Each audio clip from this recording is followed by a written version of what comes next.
YouTube चैनलની અંદર જો copyright strike આવી હોય એક્ટિવ હોય 3 મહિના પણ થઈ ગયા હોય અને રિમૂવ ન થયું હોય એને તમે આસાનીથી રિમૂવ કરી શકો છો 3 મહિના થઈ ગયા પછી અહીંયા તમે મારા એક સ્ટ્રાઇક આવ્યો છે જોઈ શકો છો એ મુજબ એને આપણે હવે રિમૂવ કરીશું તો અહીંયા એક લખેલું છે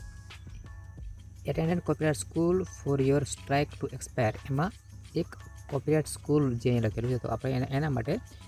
કોપીરાઇટ જે સ્કૂલ લખેલું છે એના ઉપર ક્લિક કરીશું એટલે એના ઉપર ક્લિક કરીએ એટલે એની અંદર 4 થી 5 આન્સર આપવાના રહેશે ક્વેશ્ચન આવશે એના ઉપર તમારે એક એને સારી રીતે સમજી લેવાનું છે ત્યાર પછી તમે એને આન્સર આપી શકો છો એટલે જે